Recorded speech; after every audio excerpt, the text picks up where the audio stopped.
मैं हिंदू हूँ, मेरा राम तो ये नहीं कहता कि लाशों पे पाँव रखकर मुझे अयोध्या में मंदिर चाहिए। मेरा राम तो हमें घर देता है, उसको घर की ज़रूरत नहीं है कि वो लाशों पे पाँव रख के वो अपने मंदिर में जाके बैठे।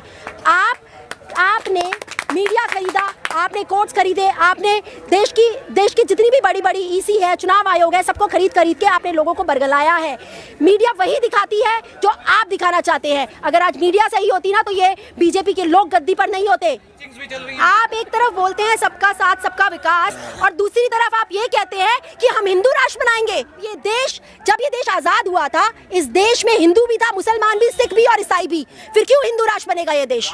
हमारा देश धर्मनिरपेक्ष देश है। हमारा संविधान कहता है ये देश धर्मनिरपेक्ष है। फिर तुम कौन होते हो अंग्रेजों के दलाल जो फिर से यहाँ पर बंटवारा करने के लिए आ गए हो देश में? आप मुझे बताइए, ये जो बीजेपी सरकार है, क्या इसमें एक भी पढ़ा लिखा इंसान है?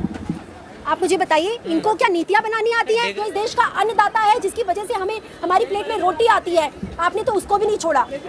आप उसको भी खा जाना चाहते हैं। आपसे बड़ी डायन कोई नहीं हो सकती।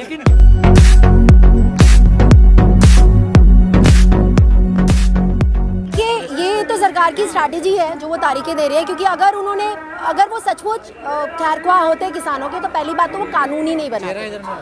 आपको कानून बनाने थे तो आप इन्हीं किसानों से पूछते कि वो क्या चाहते हैं। आपने ऐसा नहीं किया। और अगर सचमुच आप उनके खैरख्वाह थे, आपसे कानून बन गए गलती से, तो जब किसानों ने उसका विरोध किया तो आप हटाइए ना। आप इतने दिन क्यों लगा रहे हैं? आप क्यों इंतजार कर रहे हैं कि अब फिर से कुछ ना कुछ ऐसा कोई चीज़ आ जाए जिसकी वजह से आंदोलन अपने आप खत्म हो जाए? ये जो तारीखें हैं ये सब स्ट्रैटेजी है, क्योंकि अगर सरकार को कुछ करना होता तो वो पहली बार में कर लेते, लेकिन वो नहीं करना चाहते क्योंकि बेसिकली अंबानी अदानियों की स्टोरेज ऑलरेडी बन चुकी है। वो अपना पैसा लगा चुके हैं और मोदी जी ये बात डिसाइड कर चुके हैं कि सब कुछ अंबानी अदानियों के हाथ में देना है। इसीलिए धीरे धीरे करके देश बिक रहा है। सब कुछ तो अंबानी अदानियों ने खरीद ही लिया है। आप BSNL देख लीजिए, आपने BSNL के लिए कुछ नहीं किया, पर आप जियो के लिए सब कुछ करते हैं। आपने यही किया ना। आपने अपनी सरकारी संस्थानों के लिए कुछ नहीं किया। आप व्यापारियों को क्यों घसीट रहे हैं आंदोलन? व्यापारियों का काम तो व्यापार करना है ना। देखिए, जो व्यापारियों का काम व्यापार करना है ना, उनके पास बहुत कुछ है कमाने के लिए। कौन है ये व्यापारी? आप इंडस्ट्रियलिस्ट की बात कर रहे हैं, राइट? वो इंडस्ट्रियलिस्ट है, वो छोटे मोटे व्यापारी नहीं है। उनके पास ऑलरेडी बहुत कुछ है। कहा ना, हम किसानों से कुछ नहीं खरीदते, हम तो सरकार से खरीदते हैं, FCI से खरीदते हैं। हमारा क्या मतलब किसानों से? तो ये जो कानून है ये किसके लिए बनाए जा रहे हैं? किसके लिए किया जा रहा है? मोदी कह तो रही है किसानों के लिए कानून है। आपको नहीं पता इस बात का? प्रधानमंत्री जी ने तो डिमोनेटाइजेशन के टाइम पे भी बोला था कि वो देश के लिए काला धन वापस आएगा। आया काला धन वापस आया? बताइए कहाँ है काला धन? तो कोई विश्वास नहीं प्रधानमंत्री की बात है? बिल्कुल भी विश्वास नहीं है। आप मुझे बता दीजिए। बात पे तो वो झूठ बोलते हैं और अभी तक झूठ तो बोलते आए थे। वो उन्होंने किसके लिए क्या किया? क्या उन्होंने आज तक महिलाओं के लिए कुछ किया? उन्होंने देश के नौजवानों के लिए कुछ किया? लोग लगातार नौकरियां भी खो रहे हैं, अपना व्यापार भी खो रहे हैं। क्या कर रहे हैं वो? आपसे 3 महीने जब कोविड आया तो दुनिया भर में लॉकडाउन लगा, लोगों ने अपनी जो प्रजा थी उनको खिलाया पिलाया, उनको बैठाया। मोदी जी ने तो इसमें भी अपना जुमला फेंक दिया कि आत्मनिर्भर बनिए, क्योंकि हमारे पास कुछ नहीं है आपको देने के लिए। आपके पास कुछ है तो आप हमें दे दीजिए, हमें PM केयर फंड में डालना है। किसी ने पूछा उनसे कि कहाँ है वो पैसा PM केयर फंड वाला? यहाँ पर एक जो राजा होता है या जो देश का प्रधानमंत्री होता है वो ये कहता है कि जो गरीब है मैं उसको ऊपर लाऊंगा, उसको मैं मिडिल क्लास फैमिली के दर्जा दूंगा, उसको मैं बढ़ाऊंगा। यहाँ पर आप जो मिडिल क्लास फैमिली वाले हैं उनको भी निचला दर्जे पे भेज रहे हैं, उनको भी आप गरीब बना रहे हैं। और जो किसान है, जो इस देश का अन्नदाता है, जिसकी वजह से हमारी प्लेट में रोटी आती है, आपने तो उसको भी नहीं छोड़ा। आप उसको भी खा जाना चाहते हैं। आपसे बड़ी डायन कोई नहीं हो सकती। लेकिन आप मुझे बताइए, ये जो बीजेपी सरकार है, क्या इसमें एक भी पढ़ा लिखा इंसान है? आप मुझे बताइए, इनको क्या नीतियाँ बनानी आती हैं? हमारे देश की जो फाइनेंस मिनिस्टर है उन्हीं को नहीं मालूम होता है कि वो क्या बोल रही हैं। जब प्याज के दाम बढ़ते हैं तो कहती है मुझे तो नहीं पता क्योंकि मैं तो प्याज खाती नहीं। जब देश की फाइनेंस मिनिस्टर, जब देश के हमारे देश के जो होम मिनिस्टर है, जिनको जो तड़ी पार्टी को होम मिनिस्टर बना दिया जाता है। आप तो समझदार, पढ़ी लिखी हैं, यूथ हैं, आप नहीं चाहते देश में इन्वेस्टमेंट हो? देखिए, मैं सिर्फ इतना चाहती हूँ कि मेरे देश का जो किसान है उसके हित में हो जो भी होना है, और अगर जो लोग किसान के हित की बात नहीं करते, जो लोग किसान के साथ नहीं खड़े हुए, मेरी नज़र में वो देशद्रोही हैं, मेरी नज़र में वो आतंकवादी हैं। तो ये तो कांग्रेस भी लाना चाहती थी ना ये बिल, इसमें दो राय कौन सी है? देखिए, कांग्रेस जब भी कोई बिल लेकर आई है ना आज तक, वो लोगों के हित में हुआ है। वो हमेशा लोगों, और कांग्रेस के टाइम पे जितने भी प्रोटेस्ट हुए हैं, कांग्रेस ने उनसे पहले चरण में ही बातचीत करी है और उसको सुलझाया है। उन्होंने उस मुद्दे को बढ़ने नहीं दिया है। कांग्रेस के टाइम पर एक निर्भया कांड हुआ था, कांग्रेस ने पूरा का पूरा संभाल लिया था, उस लड़की का भी ख्याल रखा और उसके घर वालों का भी ख्याल रखा, और उसके बाद उनके टाइम पीरियड में इस तरह के जघन्य अपराध नहीं हुए थे। लेकिन आज जब से 6 साल से मोदी जी आए हैं ना पावर में, हर रोज एक निर्भया निकलती है, हर रोज एक निर्भया के साथ अत्याचार और उसके साथ रेप होता है। क्या कर रही है सरकार? कौन सी कानून बनाए?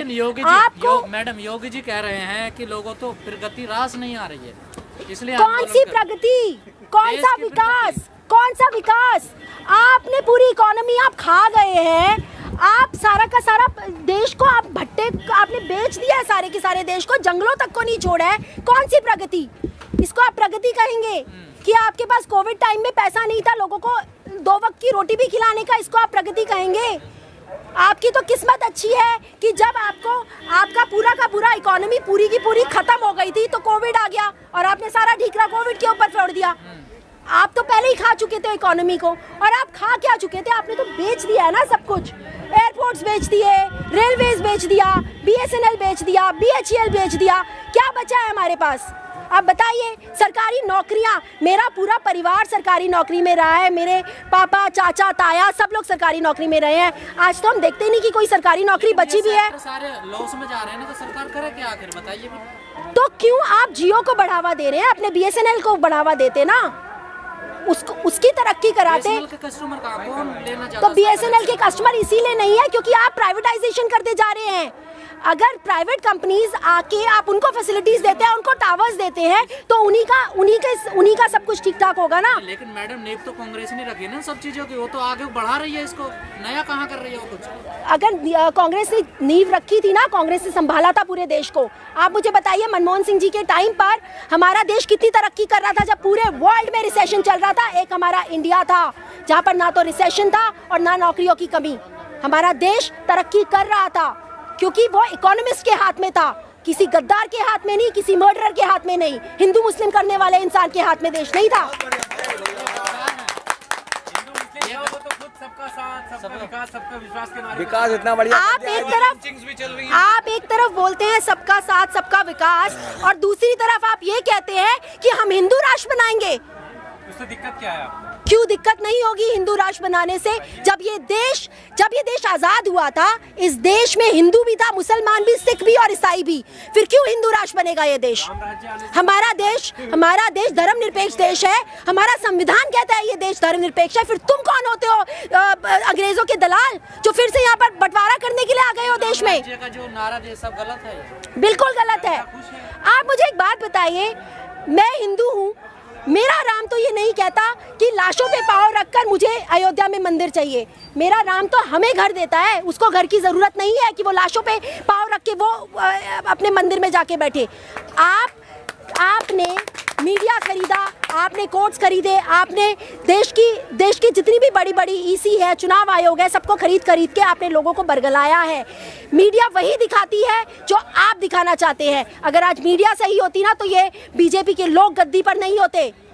आज अगर मीडिया सही होती तो, और अगर ये कहते हैं, एक मिनट सॉरी, लेकिन प्रधानमंत्री जी कहते हैं कि मैं चाय वाला और देखो मैंने देश संभाला है और मैं किसानों का भला करना चाहता हूँ, तो मोदी जी से कहिए उतरिए गद्दी पर से और बिठाइए किसी किसान को उस गद्दी पर, तब मैं मानूंगी आप किसानों के बारे में सोचते हैं।